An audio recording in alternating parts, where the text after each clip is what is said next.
So yeah, and as Robert just said, and you might have missed this, we actually switched for this sprint, just for this sprint, to a 2-week sprint. That might change. That might change actually. Going back to a 1 week, we don't know yet. But anyway, so seeing as you guys have just come off the release of SUSE Cloud, congratulations, by the way. I think it actually was pretty well received across all of the news channels. I didn't even have to search for it. It was jumping in my face. So, but you know, with that, I'm assuming that you guys are going to, you know, help a little, or basically try to get to a more improved version of Crowbar, or something along those lines. Right? So the collaborative effort should be picking up at this point, or am I correct? For sure, yeah. I mean, our 1.0 release has been based on the Essex Hack branch, which is obviously pretty old now, but we certainly have every intention of, setting up some infrastructure that lets us collaborate with you guys on 2.0, because our plan is for our 2.0 to be based on Crowbar 2.0. So we're certainly very keen to get to a place where we can collaborate on that code base on top of the user distribution. Hopefully that will happen sooner rather than later. We've had some initial conversations about different ways that we can make that happen, but I think it's a kind of a complex thing, and I'd like to pull in at least Christoph from my team, who's our project manager, and maybe one or two other engineers into that discussion. So maybe that's something for next week. Unfortunately, Christoph couldn't make today, but he was he's definitely hoping to attend these calls going forward as much as possible. Yeah, okay, that's great, actually. And then I guess with this, unless there's any other process items, so then we'll probably go into some of the review items. Basically, we will call this next release, if I'm not mistaken, instead of calling it Fred, this release will be called Betty, if I'm correct. The OpenStack branch where we're doing the work to take in the 12.1.3 patch will be called Betty, and there's some other changes. Okay, never mind. I mean, it's Crowbar. It'll be Crowbar 1.5. It'll be Betty. The name of the branch will be Betty once it's branched. And I was hoping Greg's online, so he was looking at the SUSE. At the time, it made a lot of sense to call it the Essex Hack branch, the SUSE fork, and was pulling things forward. And Greg, do you want to talk about that and give an idea of what came forward and what couldn't? That'll help SUSE plan. Anything yet? I've just looked at the 500-plus changes and started pulling out some of them.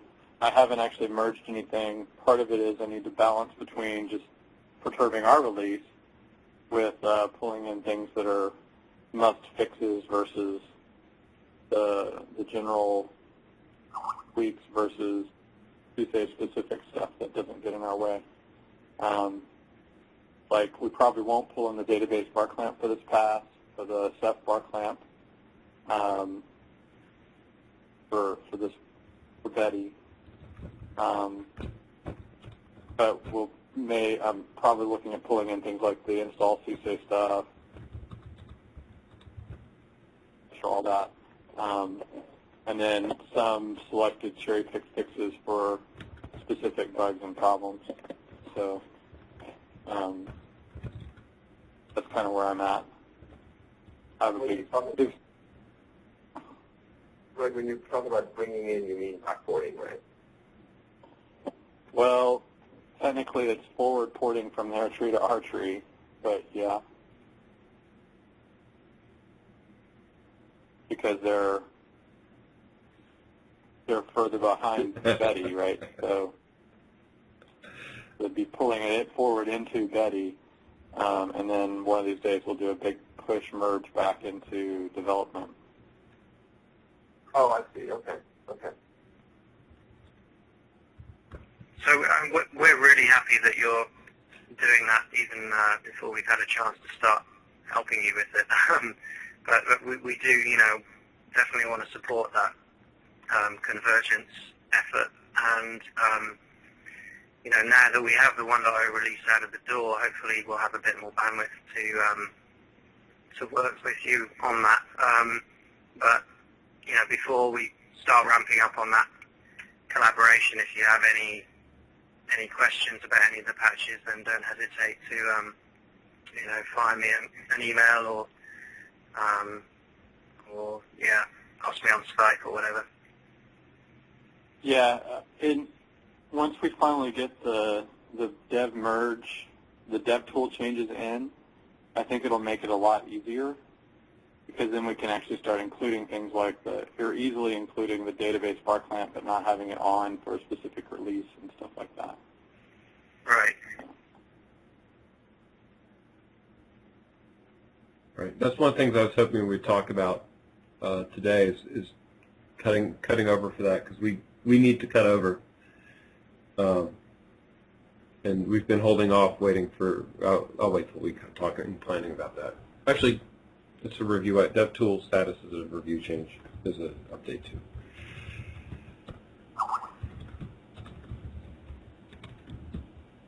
Okay, I'm just making notes. So did we cover the items pulled into Betty?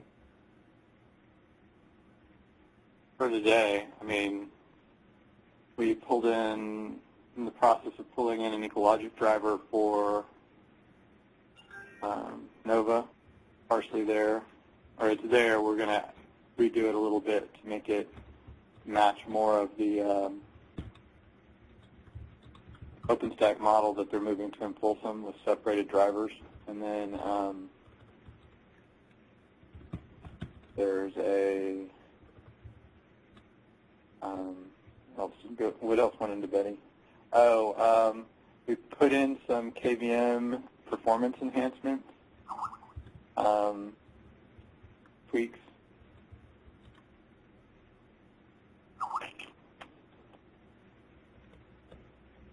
We're working on some of our just internal bugs around hardware and stuff, but that's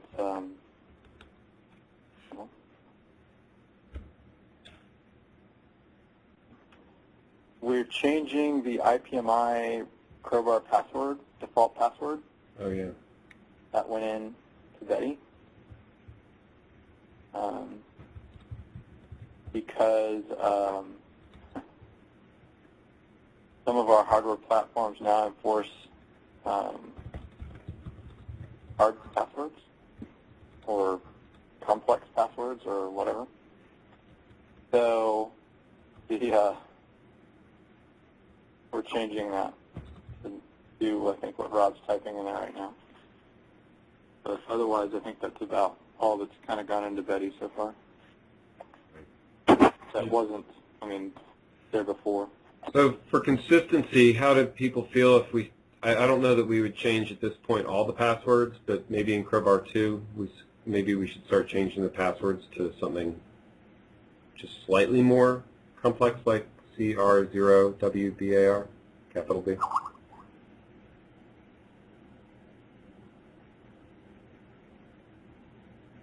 Be the bane for me, because I'm so used to typing in lowercase. But it seems like it would be more secure. Actually, inconsistency is the harder thing to deal with.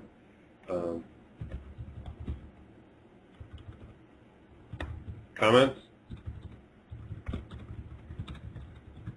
I don't think any of those are secure as long as you're capturing them on a singular path. Completely agree with you. They can't be secure, right? They're in the documentation. They're everywhere. Right. But we don't. Not that I have much to say one way or another, but I don't think anybody feels very strongly one way or another. So if you want to change it again, we can. I just don't want it to be inconsistent. I find it's confusing. I don't care that much, but it just seems confusing to me, like, oh, this is the one place where it's different. I've always found that to be annoying.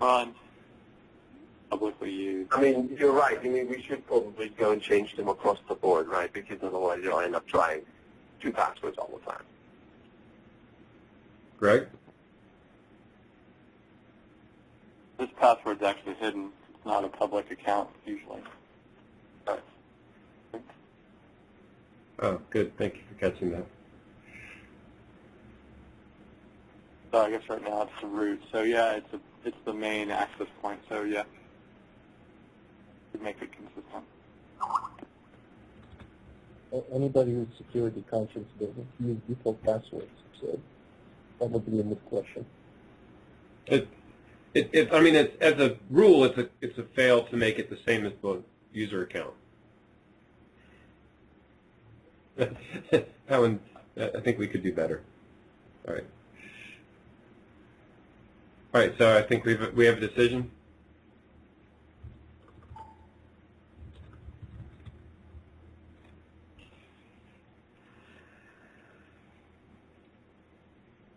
Cool. Good catch. So one of the things we're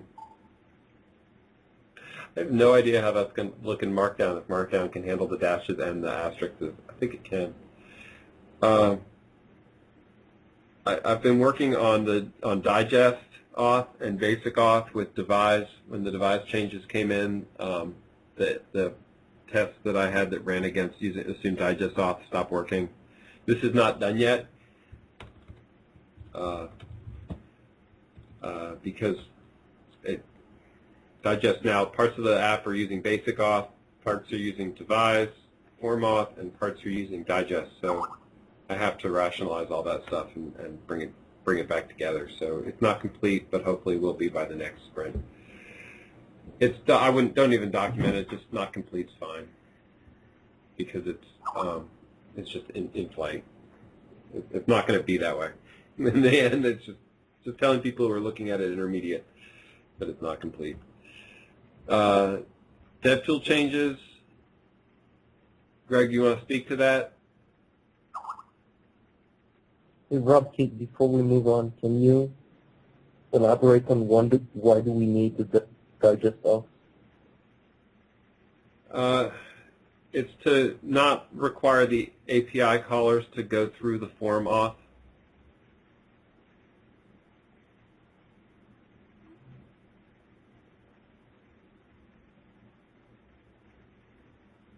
All right.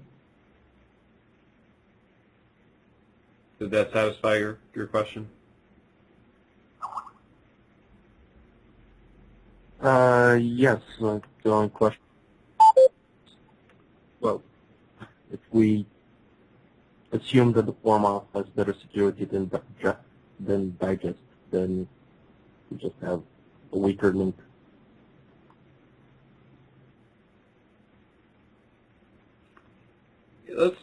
If you want, we can talk about it in the design meeting. This isn't the place. Yeah, sure.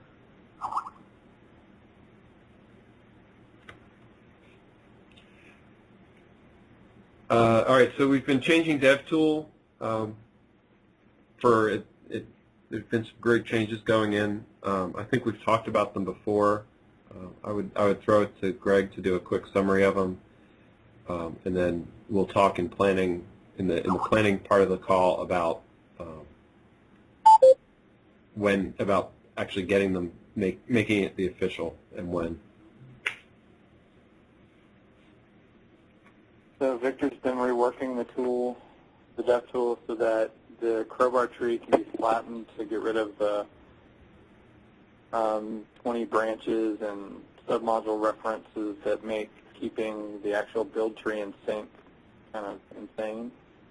And the conflicts and merge entries in our history. So the goal is to simplify all that path so that the workflow kind of stays the same with the dev tool, but the actual changing and updating of module references don't have to be done anymore. In addition to this, Victor's changed the DevTool to have a better understanding of remotes so that you can put different sets of remotes and push and pull from the different upstream remotes. This was intended to, one, clean up the code and then also enable our friends at SUSE to have a work model that they like better, which is kind of a tiered set of trees that they can have their personal trees that they can push to a SUSE tree that then they can push from a SUSE tree back into Crowbar. So all that should be comprehended now in the DevTool.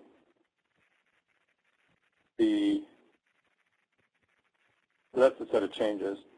I think we're pretty close. Actually, all of the open source stuff is ready to go with it and just needs to be checked in, and then we have some internal things to do like updating our build servers and stuff like that, in Jenkins. But once it's checked in, Victor will send out an email to the mailing list about how to merge or convert an existing set of trees to the new format, and then the steps to start from fresh. The simplification there, or the simplified overview there, is it'll basically be run dev setup again. One of the main things to note is once the changes are in place, if you're just changing bar clamps, you don't make changes to Crowbar anymore. So like when you do a gen pull request or a gen request to send in a set of pull requests, in general you won't need to include the Crowbar branch or Crowbar tree anymore. You'll just send pull requests for the individual bar clamps.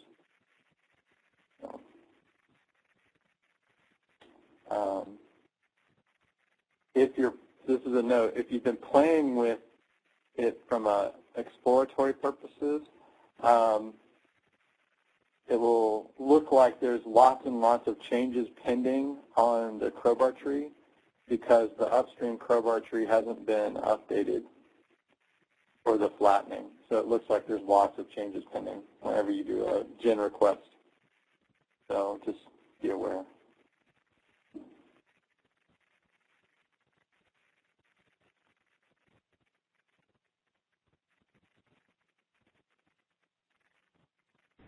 Still muted. Thank you.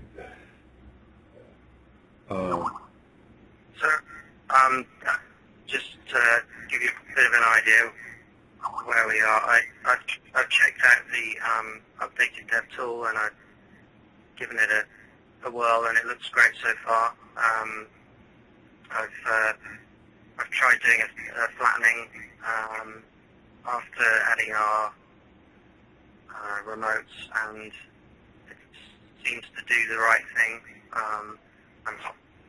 I don't have all the details about like how it works internally, but I see under the releases subdirectory, I see an Essex Hack user that seems to have some of the right stuff in there. So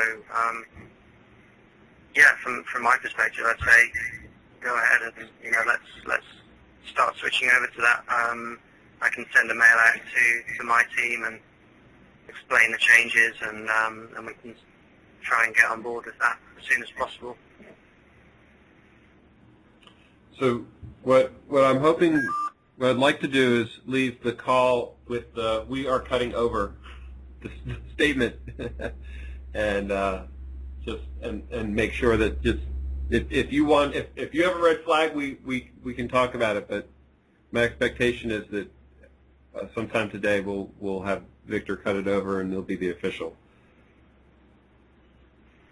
Okay, yeah, no, I don't have any red flags right now. I mean, I guess it'd be helpful maybe, I don't know, maybe straight after the call on Skype, somebody could just kind of, like, give me a list of things to check that they're okay, and, from my perspective, and then if that all looks good, then maybe that would be the time to do it. So I don't know if I heard Victor on the call, but he's probably on Skype. Let's just ping him. Okay.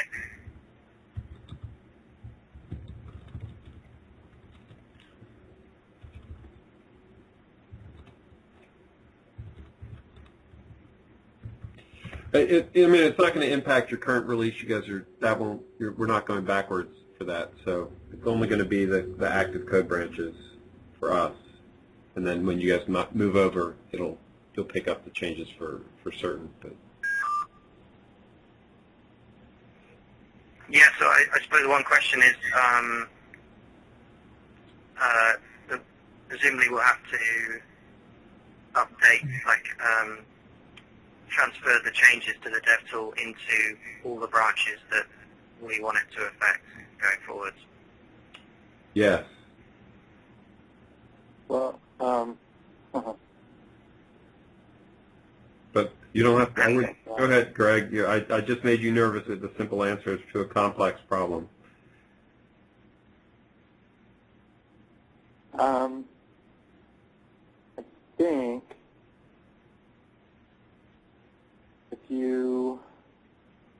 I think when you run dev setup on it, it will look through your existing branches and create the appropriate things in master for you.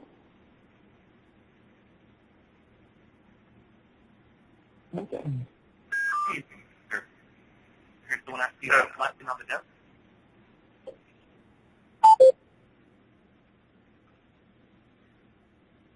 Sorry, what was that?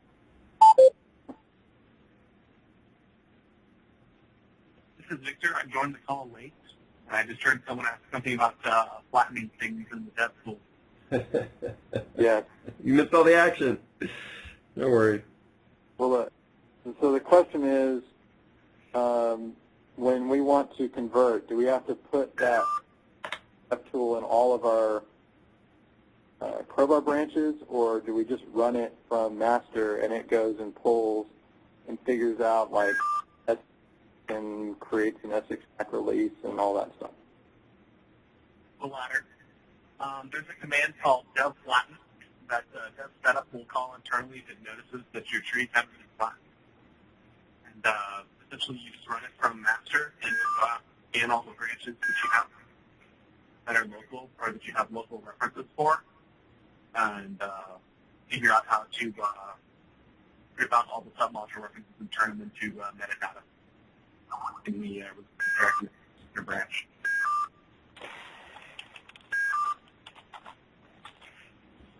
Good morning, everyone.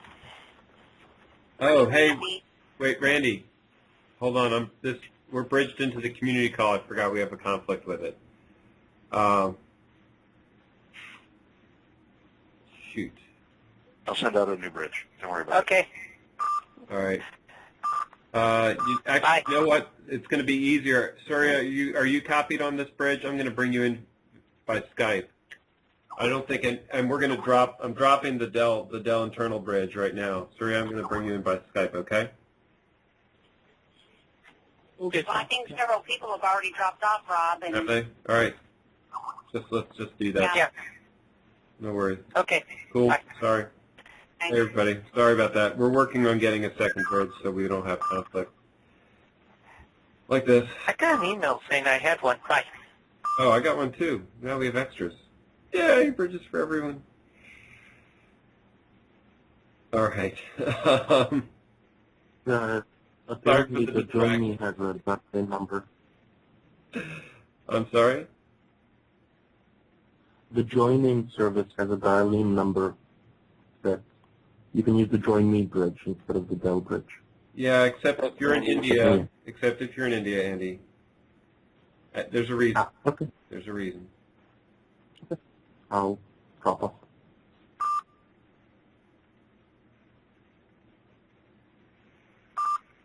All right, so with that, sorry to interrupt you, Victor. Were you done?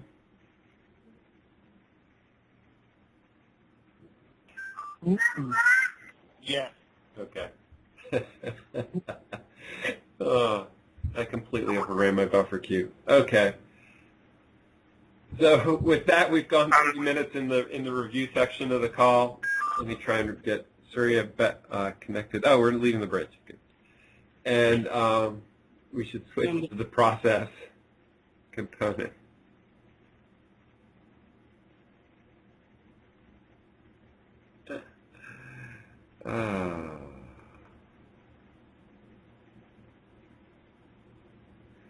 So any process items we want to discuss? We already pulled up the 2-week sprint. Oh, we were going to toss it. Adam, you want to talk through some of this? We probably should. We can cover direct. But is there any process stuff that you want to bring up this week for coordination with you guys coming into the release or into the Crowbar? I think the only thing is just to sort of mention that we're very heavily IRC oriented, so I know you've got some challenges to before you can kind of move from Skype to IRC, but if that is doable, then I think that would be a really helpful step towards increasing the daily collaboration levels between the two teams. Let's note it. I've been working it. I think Simon's going to take up the banner too. Cool, thanks. Right. I mean, I have noted this. I mean, we are very well aware. We don't think that Skype is the new IRC. If that's the concern that you have, obviously. As Rob has said before, we have some issues around this. We might find a way around this soon, but for now, this is the situation that we're dealing with. So,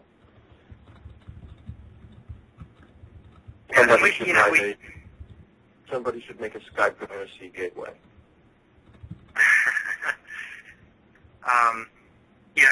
We're okay with using Skype for the time being, but I think some of us use Skype anyway for maybe personal stuff, and I've already invited Christoph, our project manager, into your two Skype chat rooms, and also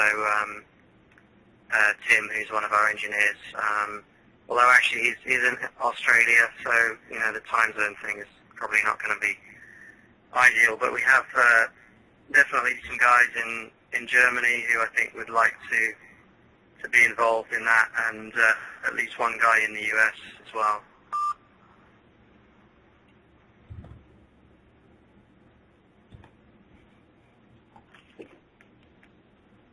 Can you not use webchat.freenode.net for joining Crowbar?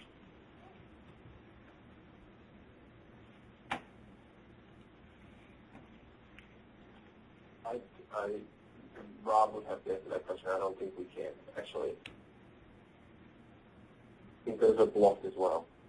The other issue with the web it's just it's not going to be as easy to track and monitor for us because it's not going to be integrated the same way. Frankly, I have not tried the web chat pieces. I believe other people on the team have.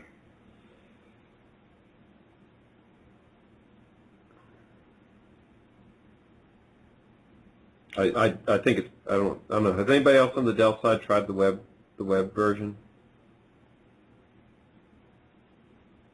It connects from here, webchat freenode.net. I'm not at Dell, so I can't try it right now.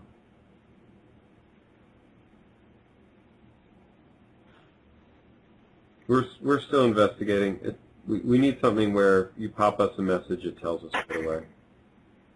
If we're going to collaborate with it, so we are. It's being actively worked. I don't want to try and solve it here.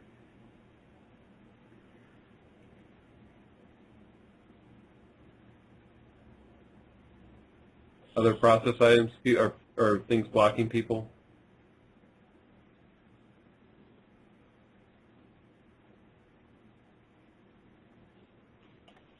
Is Adam on the call? Yes. Yep. Okay. I just wanted to get the feedback from you, Adam, on how the flattened dev tool was working out. We talked a bit on Monday, but I don't think we ever finished our conversation. Yeah, so it looks good, but mate, would you be able to go on Skype after the call, and I can just we can go through that there? That'll be a little bit after the call. I have to take my daughter to school, but yeah, I can do that. The reason I'm asking is I want to get y'all feedback before I go ahead and push it into master, because there's some immediate issues that it can solve internally. Yeah, I don't think, if you push it into master, I don't think it's going to cause us any problems anyway, because we're exclusively working out of our own branch at the moment. But why don't? Yeah, but the reason it's a concern is because it's sort of a flag-based sort of thing. Once you go to using the flattened tool, you can't really go back easily. That was on my paper bag.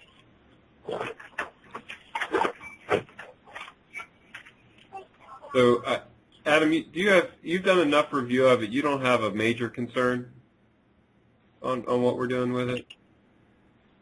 Yeah, I don't have any major concerns. I just need to understand a bit better, how the cutover process is going to be, so that when I write an email to the rest of my team saying, look guys, we've switched over now, this is what you need to do to convert your working trees. I need to understand whether, they need to do a fresh checkout, or whether they can just switch to the master branch to get the latest dev tool and then do something from there. So I just need to understand that process of switchover, because the only way I've tested it so far is to do a fresh checkout into a separate hierarchy. Right. So I don't want to drag this out, Victor. Let's push it, and then Susei will, if Susei finds issues, we'll just update it. Okay, and whenever I do it, I do plan on sending out an email that'll tell you how to do both starting from a fresh checkout and switching over your current repos. I tried to make it so that you can switch over your current repos with the minimum of impact. So. Okay, great, thanks. So I have Adam, you know this. We had the outstanding request just to do an OpenSUSE version. I know it's not the way you guys want to do it long term. We talked about this, but having a version that installs an ISO for a short term thing would let us make sure that we can validate internally. And then I have a request for the community, people on the call, to update the Wikidocs where we talk about how to use DevTool. It's changing. I don't think I have that page up. I do. Close enough. So the DevTool page, I put a flag in it right here. So we need to go through this page and see what's changing and if the data needs to be updated. So it's not a one-person thing, it's an everybody thing. As you go through and switch over, please review this documentation and make sure it's right for somebody coming in. If you want to do a completely fresh build and check this, that would be awesome, or even make a new video on how to do it. Just update the page. Okay. I'll throw in the link to the page. Whee.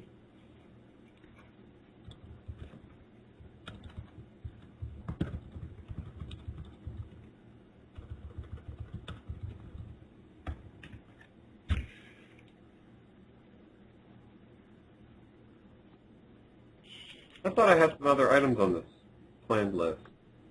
Oh well. All right, we switched over from process to plan, I think. DevTool's a nice segue. And I already asked for blocks, and people said no.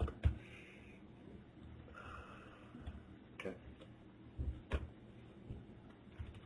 On the building the ISO based on OpenSUSE, if you just let me know what you need in terms of information, or I can definitely help with with that. It's mainly my lack of knowledge about the whole ISO build process that is, stopping me helping out. But if you can just tell me, we need to know how to do X, then hopefully I can give you those answers.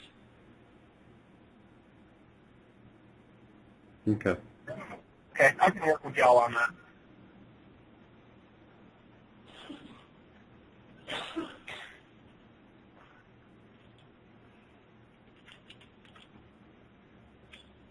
All right. Nobody's saying anything, any other block items?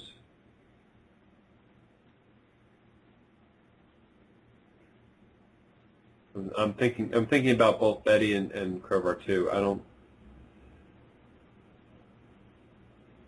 Can't think of any. Greg, you want to talk through planned items that you have on your mind for this week?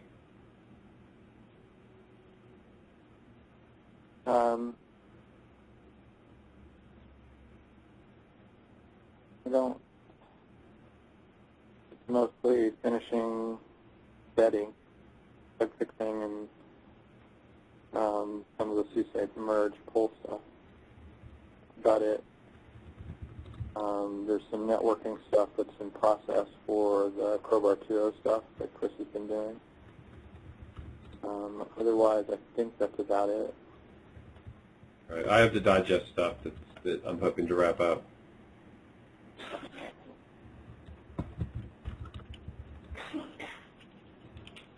And I'll change these back.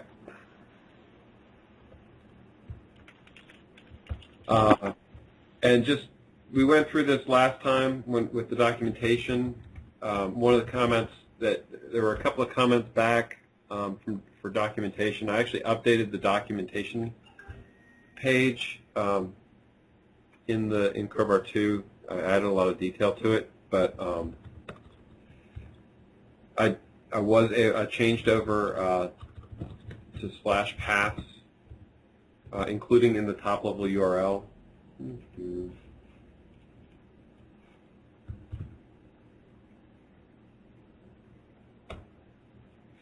So they look like this. And then the other thing I did was you don't have to update.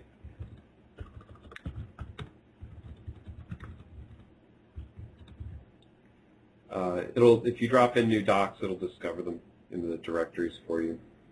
I document all that. I'm just mentioning it because last time we spent 15 minutes doing a review on this, and then there were questions and comments, so I made some tweaks based on those comments to make things easier. So if you just drop files into the right places, it'll build the table of contents for you and discover the files. I'll be continuing to test and tweak on that.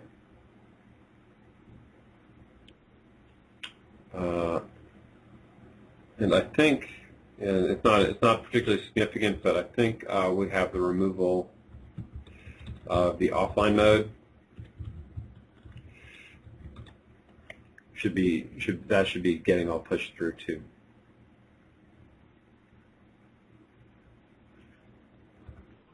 Yeah, Wayne was trying to test that yesterday and was running into the we can't actually transition node issue. So, which is related to the... It should in theory all be on.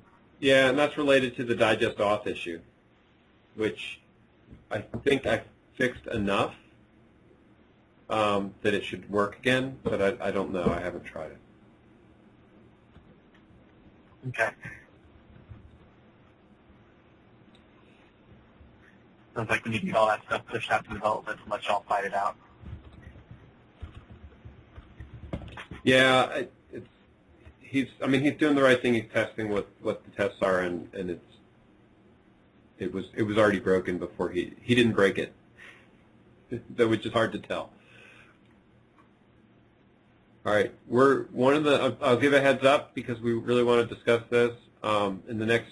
We're going to start talking about coding standards in the next design session. This is coding, testing, documentation. This is basically I would classify this as a brainstorming. So we're just going to try and level set on that and start having a dialogue about it. We don't even know where to put the information, let alone what the data should be, but I want to give people a heads up so people aren't taken by surprise about that coming.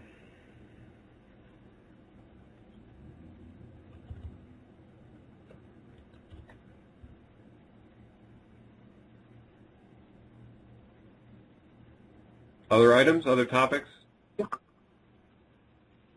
Adam, is there deliverables or planned items that you want to discuss from the SUSE side that we should have a heads up on? I don't think so. Right now we're just kind of doing a few like maintenance tweaks post 1.0. So I don't think there's anything specific. I have actually just noticed one thing that slightly potentially worries me about the flattening. So I would like to discuss that with Victor definitely before he does the final push, if that's okay. Okay. Victor, did you catch that? Yeah, I'll give that one back in like 30 minutes or so. Okay. So we have Okay, great. just so I'm trying to be clear on decisions. We have a potential hold. We'll see. All right. And Victor, I'm assuming you'll send to the list once things switch. I'll send an email in a day in advance with instructions, and then I'll send an email once I've actually done the switch. We don't need a full day. I have a sense of urgency for this because I'm trying to get this switch done as fast as possible before the Betty release, so if we have issues, it doesn't impact the Betty schedule. And if we push it off too much longer, we're going to start introducing risk in Betty. I agree. It's just that's the usual rule of thumb that it takes for people to actually read their email when we're talking across all time zones a day. We've been talking about this cutover for a while. I think there's been sufficient notification. I mean, Adam, I'm happy to have if you chime in and there's concerns, we'll delay. But this has been a very well notified event, at least from the meetings and coordination and chats on the list. I don't see a reason to drag it out. Thank you.